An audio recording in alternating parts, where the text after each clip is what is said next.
Welcome to MI Magazine presents Soul, a weekly entertainment show on fashion, arts and culture, relationships, mental health, and food.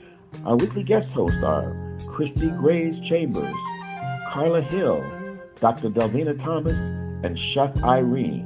Now introducing our host, Miss Nicky, Gelin. Hey everybody, and welcome to MIA Magazine Presents So. I'm your host, Nicky Gelin, bringing you Black news and Black entertainment right here within South Florida, Dade, Broward, and the Palm Beaches. So thank you so much for tuning in every Wednesday, 7 p.m. I want to go right into it. So it's election season, and for me personally, I made it a mission to detox and avoid any kind of news outlets, websites, apps, all that good stuff. Beginning from like Saturday up until like yesterday. So last night at about 8 p.m., 8:10, 8:15, I decided to plug into CNN, MSNBC, and Fox News to figure out what was going on. So when I plugged in, there was like no winner whatsoever, which I kind of expected. So as of right now, it is too close to call. And, there's so much drama. So I am really predicting that Friday, maybe into the weekend, is when we'll have like our actual winner as far as the president. So I just wanted to block the noise. Oh my God. Prior to like the weekend, there was so much noise, so much ads, so much like just everything. So I just wanted to block everything out. So again, if you agree with me, let me know if Friday is when you agree that we'll have our actual answer. I want to say Friday. It may carry over into the weekend and perhaps maybe next week. We don't know what kind of strings Trump will pull, but leave your comments on this page and let us know. I also do want to say that I'm a little bit kind of shocked, but not shocked at the same time, that Florida is considered a Republican state. So for me personally, I do want to say that Florida is kind of considered like a half a state. You have South Florida, then you got Northern Florida. So the more north you go within Florida, the more South culturally it becomes. You get what I'm saying? So, within South Florida, mainly like Monroe, Dade, Broward, and the Palm Beaches, it's a melting pot. However, for Florida to be considered a Republican state, it has a lot to do with the Cuban American vote. Okay? I have nothing against the Cubans. My great-great-grandfather is Cuban, so I am partially Cuban. But I wanted to kind of reassess where this came from. There's a Bay of Pigs. If you don't know the history, please go ahead and Google it. It's too much to kind of present in this segment. But the Bay of Pigs has a lot to do with the perception and the philosophy of the Cuban American vote, and also with socialism, the whole socialism argument. But even with that, I kind of question, it is 2020. Times have changed.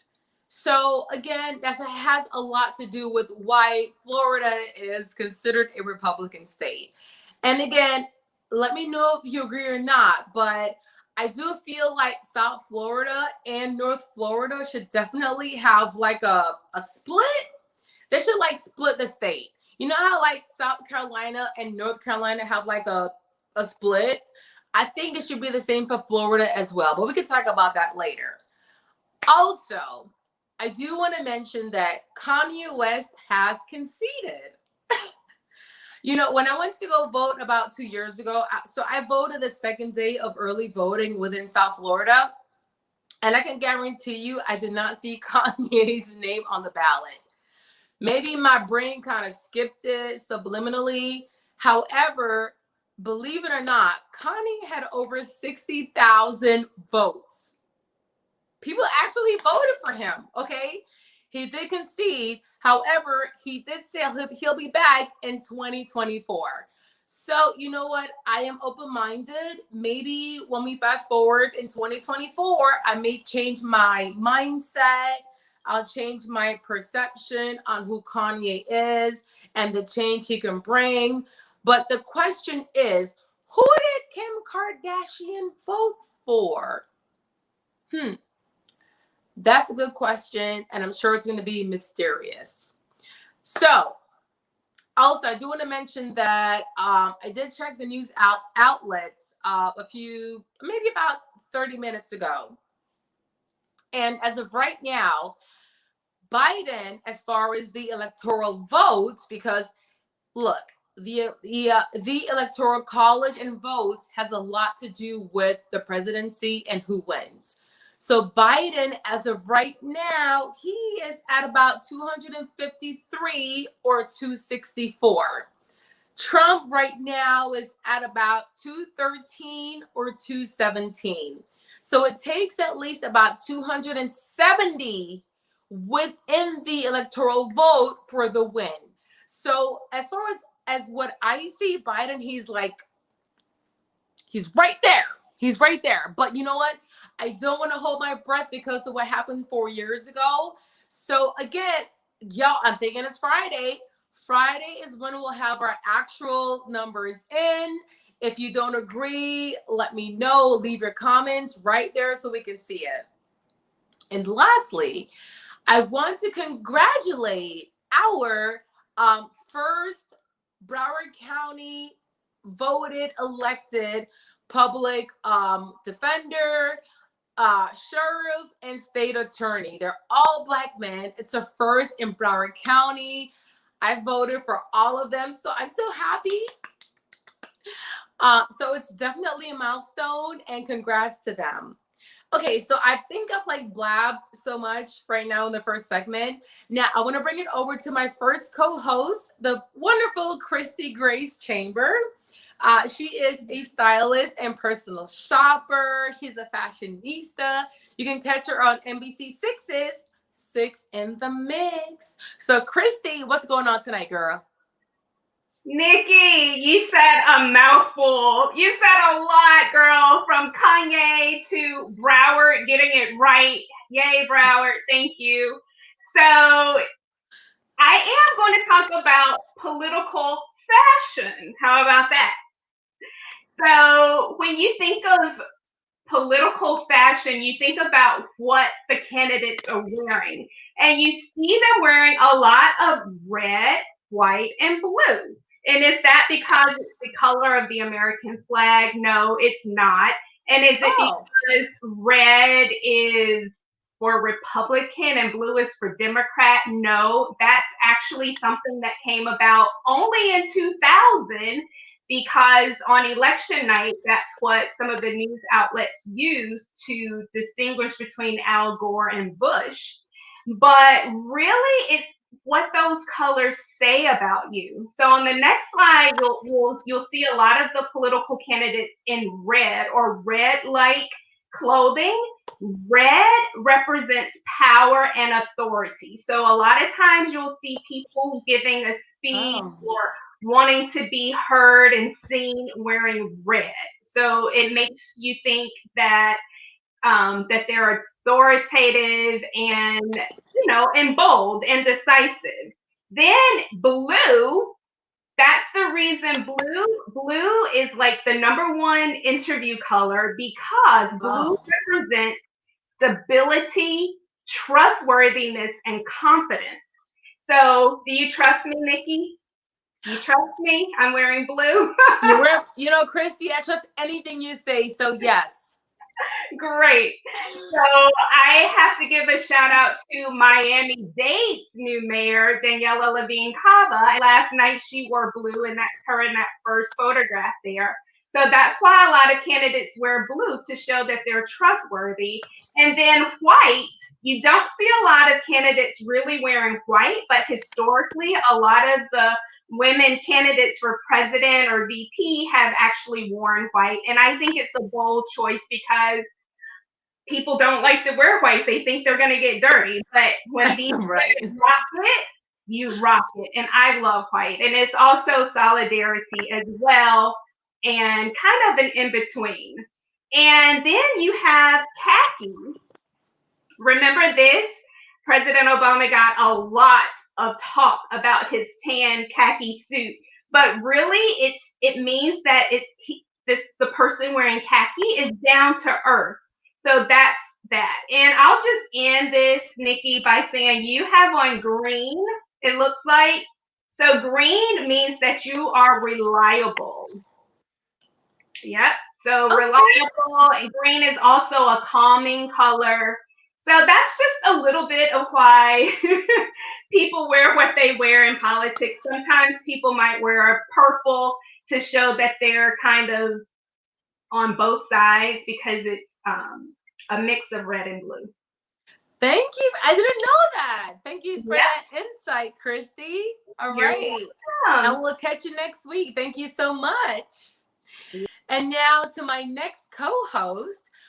She is our board certified psychiatrist within South Florida and also the host of the Brain Love podcast. Board certified everywhere. So, Hey! Dr. Delvena, hey, what's going on tonight? Hi.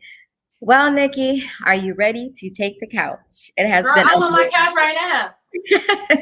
awesome, good. So let's have a discussion about what's happening out here right now. And I just want to say that today is National Stress Awareness Day. It's observed the first Wednesday of the month, and rightfully so. It fell the day after the most historical election of the most historical election. So, you know, we have to talk about ways to reduce our stress. We've had a very challenging year. COVID-19 was with us for basically almost all of 2020. And now people are stressing about the election. Yeah. Yeah. How are you holding up? You know, for the most part, I'm good, but I do have close friends that they are definitely stressed out. And there's a divide in their family. Some family members are their Trump supporter and some they're Biden supporters. And it's now to the point where they're not even talking to each other. Yeah. So I think it's heartbreaking. Yeah. Yeah, that shouldn't be an option. You know, folks should be able to agree to disagree. But we know that politics and religion divides the best of friends, it divides families. But this is one of those moments in life where we have to embrace one another and love each other to the utmost. It has been a very difficult 4 years. We've seen and discovered that certain things exist. So for a lot of us, especially people of color, we know that racism and discrimination and implicit bias, all of these things have existed for years. You know, we've been dealing with this for over 400 years. Now, I want to thank the President of the United States, because if it weren't for him being in office, there are so many things we would not have realized about our country. Right. That other people would not have recognized about our country. And unfortunately, there are some minorities who who have not acknowledged that racism exists in America. There are some minorities who don't believe that, in addition to the majority. So anyone who's watching or may watch later, just understand that everything is going to work out the way it's meant to, and not to allow this election or anything to do with politics to divide your family. Love one another. We only live once that we know of. So don't allow something that really this is a minor issue. This is a minor challenge. So don't allow this to divide your family. Don't allow this to be the reason why you're not talking to a friend that you've grown up with, or why you and your office mate, why you argue all the time. If you can't agree to just sort of accept one another's opinions, then you should avoid those conversations. But as far as the House divided, you know, the Democrats and the Republicans under the same roof, you have to, for the sake of your family, learn to live together and respect one another's opinions and respect one another's likes and dislikes. That's really the bottom line.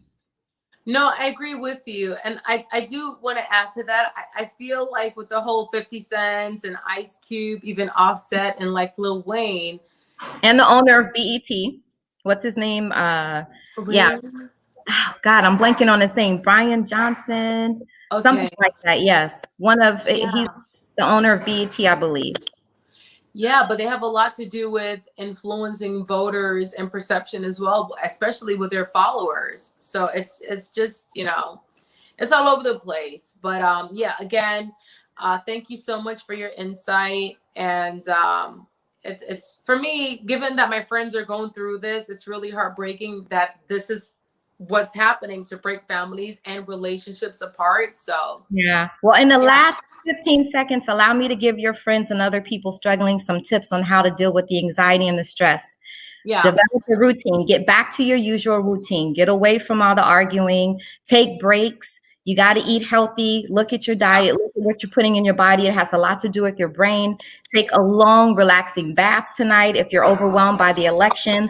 And schedule an appointment to see a mental health professional if that doesn't do it for you. Go and talk to someone in process and get through this. And remember, guys, bring love.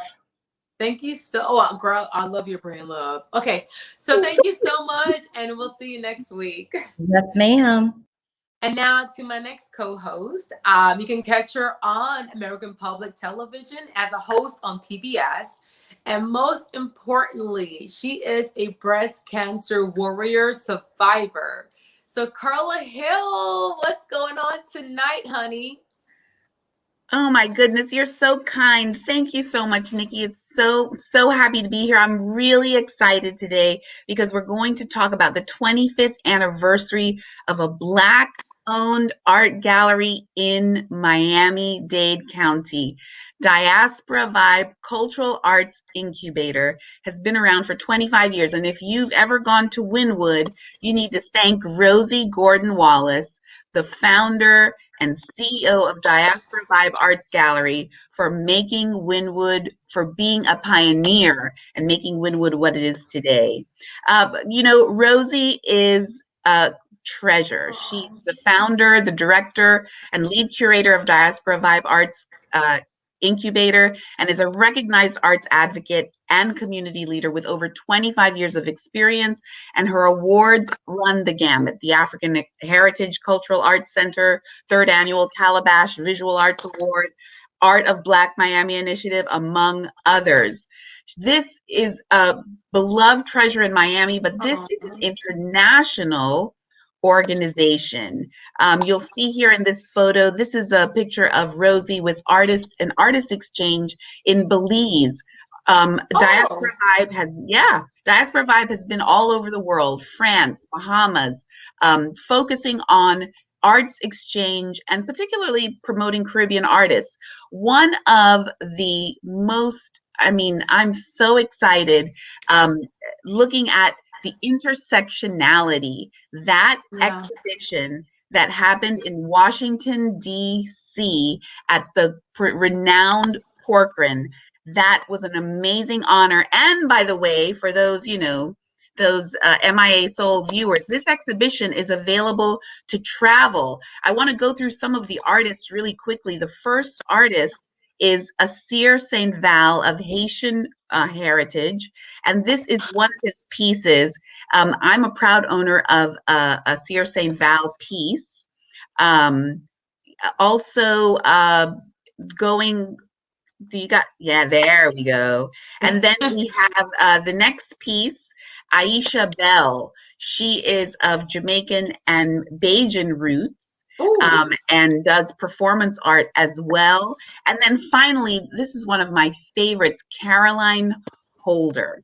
And she's very influenced with like pen and ink drawing, but uses that in her pottery, in her work. Also, Diaspora Vibe is about making sure that artists are supported. If you've not been to one of their teas, as soon as the world is normal, please make sure that you RSVP for one of the Diaspora Vibe teas. The Betsy has been a great supporter of them. You get to hear from artists up close and personal. But one thing that is a tradition with Rosie Gordon Wallace and her family is community service. And I want to point out her Farms to Studio program that she did specifically during COVID to help artists who are in need of just nutrition. And people donated and were able to give artists boxes of food during COVID. Finally, Rosie is a treasure. Again, it is such an honor to know her. And full disclaimer, she's my husband's aunt, but I gotta shout her out for 25 years of bringing arts and culture to this city, opening the city to international acclaim. Please visit dvcai.org. Buy art, support artists, and also talk with Rosie about how she might be able to consult for your business or your home. Thank you so much. This has been an honor. Look at my timer going off. Okay, well, Carla, thank you so much. It's a pleasure seeing you tonight, and thank you. We'll see you next week. Ciao. And now to my next co-host. He is one of the hosts on Taste the Islands. He's also a personal and private chef. So Chef Irie, where you there? What are you drinking tonight? What's going on? What's going on? So just a little something, take the edge off. Yes, it's a very spirited iced tea. What's the spirit? Rum, of course. Yes. You know me. I'm all for the African and the Caribbean flavors. Yeah. So welcome to Chef's Table, and what are we talking about today? So every month in the US just seems to have, so many different days and months. And this month is no exception. November, one of the things that we're celebrating is National Diabetes Month. And so as a chef, especially as a private chef, I always get asked on caterer, I get asked by clients to do, different types of dishes and different types of cuisine. So sometimes, you really have to be paying attention and be mindful for people who have special needs for their diets. So just real quickly, I just want to, some of the things that, if you are diabetic, someone that's diabetic, and you want to make them meals. So here are some of the things that you should be mindful of. So some of the things that are really good for their diets: fresh, green, leafy vegetables. Yes. And yeah, most definitely fresh, green, leafy vegetables. However you can get them on the plate, get them on the plate. And definitely you want to start paying attention to some of the proteins. And some of those proteins are fatty fishes. So we're talking salmon. Salmon is great. So it has a lot of fatty, omega fatty acid. Mackerel is another one of those things. Mackerel. Yes, nice. And in Jamaica we love our rundown or a mackerel rundown. So we've been getting that omega long time, that omega fatty acid long time. Chilean sea bass is a nice fatty fish as well. So and of course you want to start looking at things like eggs, beans, and nuts. These are things that are very important to people who are diabetic. Of course, you want to stay away from a lot of the carbs, because a lot, of course, carbs turn into sugar. And for most diabetics, what they're trying to do is to control their blood sugar level. So that's where the green leafy vegetables come in. Avocados, they're great. They're low in calories, great in fiber. So some of the things: yogurt, extra virgin olive oil. Our oils, definitely oils that are plant based, for sure, and natural. Awesome. So you want to utilize all these things, for the diets of people who are diabetic. So that's what I have at the chef's table today. And yes, I'm not stressed right now, but looking forward to see what the rest of the night holds for people who are waiting to see what this election brings for us. But Yeah, either so way, we'll be let's see if tuning we in can move Friday. forward. Hopefully, we'll get our final answer. Thank you so much. And yeah, Thank you. I have an empty cup, but yes, cheers, and we'll see you Cheers, next week. salute. And now the moment that I've been waiting for, that you have been waiting for, we have a special guest tonight. She is one of the most successful Black radio personalities and TV hosts right here within South Florida. So Jill, Hello. Tracy. Hey, love. How What's are you happening? doing? Well, the show was good. I sat here and watched those.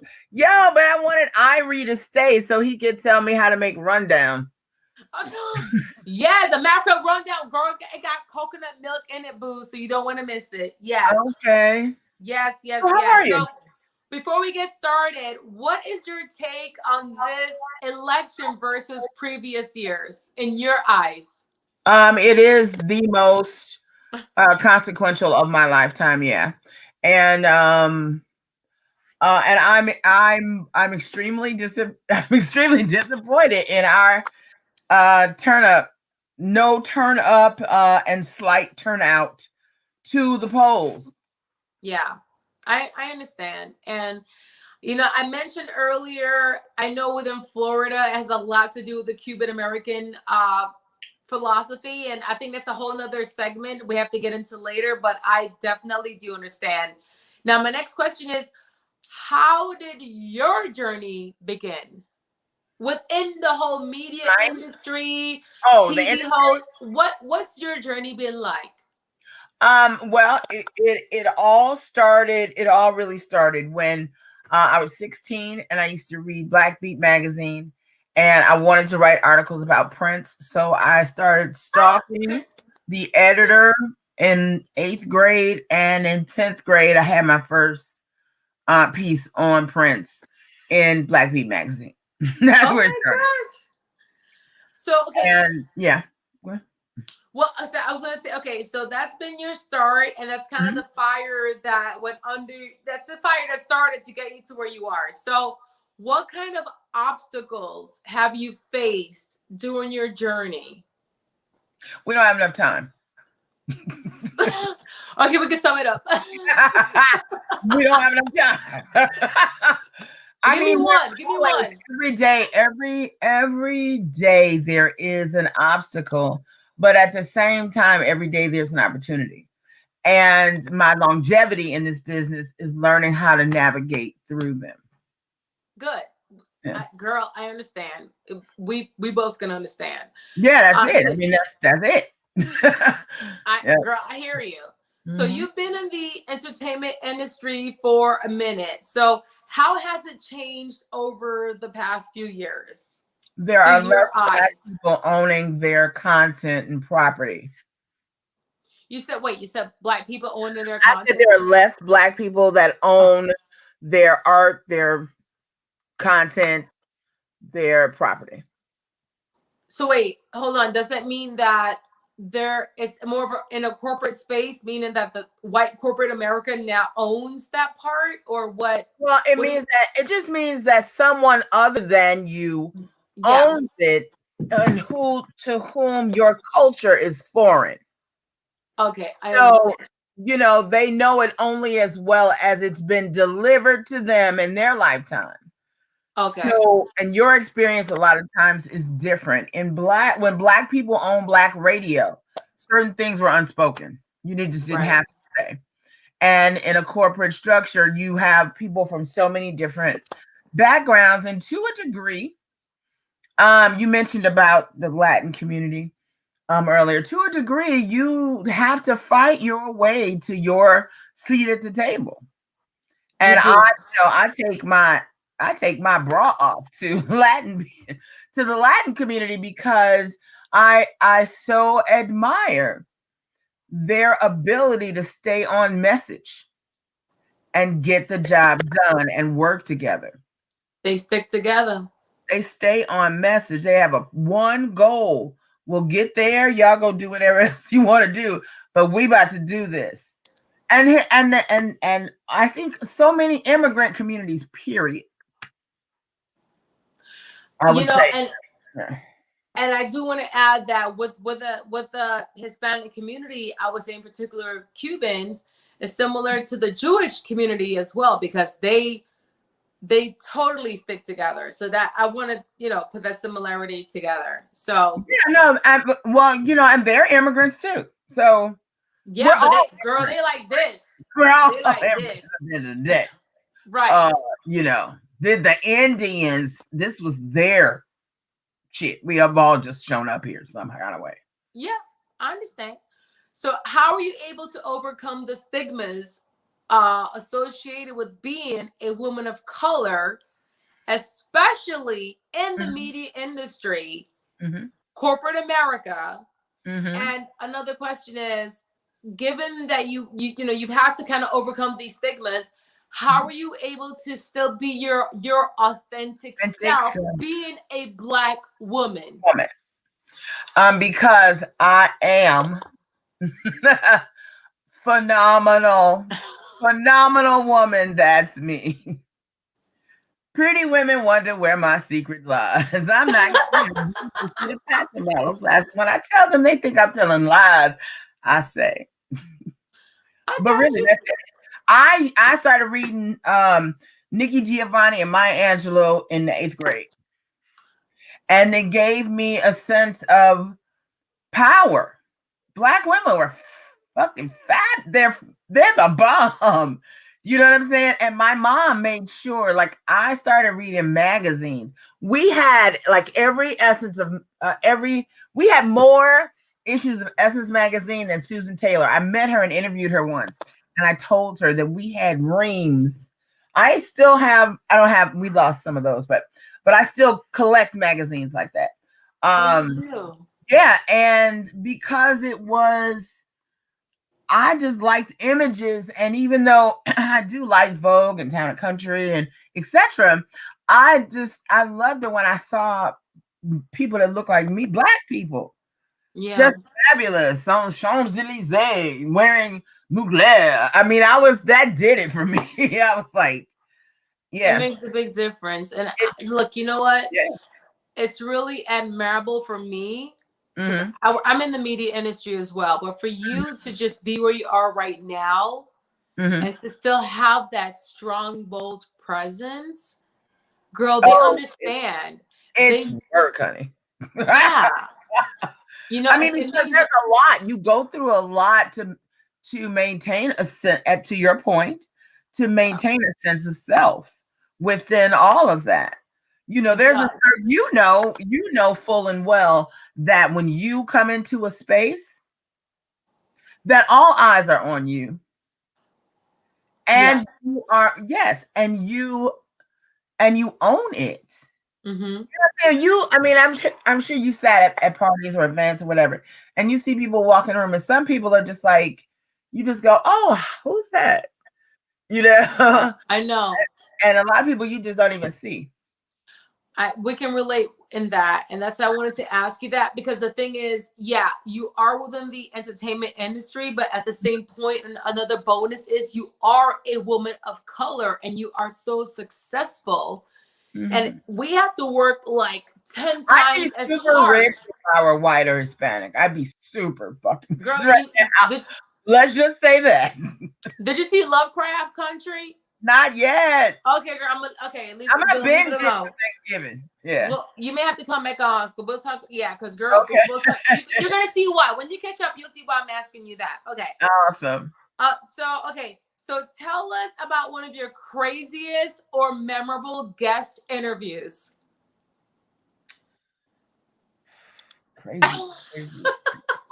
Craziest was craziest or memorable guest interview. Memorable would be every interview with Betty Wright. And Famu Paku, he's an artist out of New York. And I met him during Art Basel one year and invited him to the show. Most people will know him from, remember when what was the show? Terrence Howard and Taraji P. Henson on Fox Power. No, wait. That's a damn. We can't even. It was the hottest thing. Jussie Smollett was on it. Yeah, girl, it was on Fox. I can't remember. I can't. Anyway, Girl, I'm gonna Google it. Keep talking. Right. And so his in her office in see, now I even forgot her name. Taraji P. Henson's office on the show. A lot of all of that artwork was Famo Puku. And he's just an incredible, I think he just so well juxtaposes just high art and the ghetto. And how desperately different, but the goal is similar. You know what I'm saying? Really, right. Like people in the ghetto, they may not have no money, but they will buy Jordans and put, Gucci roofs on their LTD. They will do that. They sure will. The appearance of opulence just as well as people will buy, all Gucci luggage so that is their display of wealth. You know what I'm saying? And he put that together in art, which is dope. It's real dope. Yeah. And it's Empire. Empire, thank you. That's it. All right. That's a wow, that tells you something. So yeah. So he's one, and yeah. What was the other one? Okay, cool. So now tell us about, so I know you have two different shows, right? You have Hot Talk and you also have Cocktails with Jill. So tell us a little bit about those two platforms. Well, actually I have 3 now. So at Hot 105, I'm on I DJ now on the weekends. Oh, girl, you spinning tables? Yeah, I was always a feature. But I'm on weekend, Sunday. I'm on Saturday 6 to 10 and Sunday 2 to 8. And then I come back and do Hot Talk. So being a DJ has been really kind of finding another voice, because I've always just been a feature 411 or, whatever. Yeah. But actually hosting a show and, with the music and that whole piece is really cool. It's really cool. I'm kind of digging that now. And Cocktails with Jill is on YouTube. And all of my friends, Funky Diva and Darius, and all of them that are making millions of dollars on YouTube, we're like, what are you waiting? I mean, everything you're doing is like you could just put your show from, your Hot Talk on YouTube. What are you doing? The spinoff. It's like a spinoff. Yeah, that's unique to, YouTube. Because it's such a great, in all of these, your form, all of these are just such a great way to connect us that we haven't been. I'm giving D-Nice all the credit for starting this. But think about it. When you scroll your timeline, you see more Black people having conversations than ever before. Than yeah. Okay. And I think that just the image of that helps to, start to bring us to center, however we get there, Definitely. So I do want to say that I was on a recent episode with Cocktails with Jill. Yes, I had so much fun. Make sure that y'all tune in. And when is it? Is it once a week or is it when? It's just Fridays at 7. Fridays at 7 o'clock. Y'all tune in. It is really lit and it's so intimate and personable. So tune in. And so Jill, I have John Gibson. It's my dear friend, and he's the head of multicultural and diversity. He's vice chair of multicultural and diversity for the Motion Picture Association of America. And then Richie Sky, who was on Naked and Single or Naked and one of those reality shows. Discovery Channel. Was that it? Yeah, okay. Discovery Girl. Yeah. And so now he's a YouTuber. He just hit, I think, 100,000 or 170,000 something. So and he's happy on. And then Gil Robertson, you probably know, he's the head of the African American Film Critics Association. Okay, awesome. So we're gonna have, it's guys' night. I'm gonna have guys' night this Friday. So yeah, you should please tune in. Please join us. I'll be tuning in. What's up for you? What's coming up for you?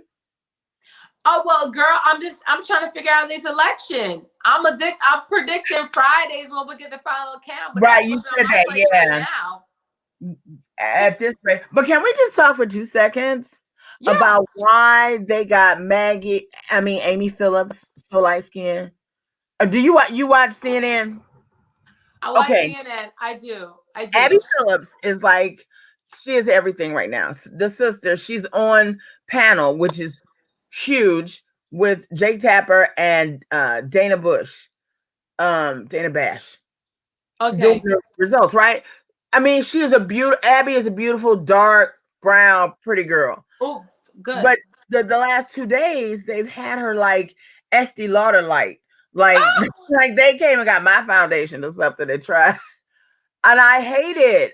She is so beautiful. Her skin is so it's looking rich. ashy. The face is looking real ashy with the foundation. You know, that good glow and little element. Oh my God. Okay, Yeah, I got you. I put it on Twitter. Okay, I gotta check it out. Yeah, I gotta check it out. You'll see it when you see. She is beautiful.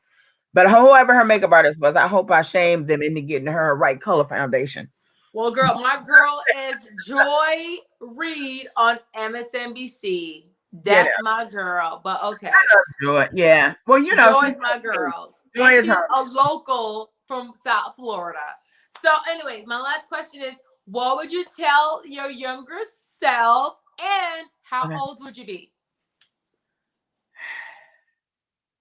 What, you told me that at the beginning of the show, and that's why you tell somebody that early, because that's a lot. What would you tell? And I thought about it. What would I tell my younger self, and how old would I be?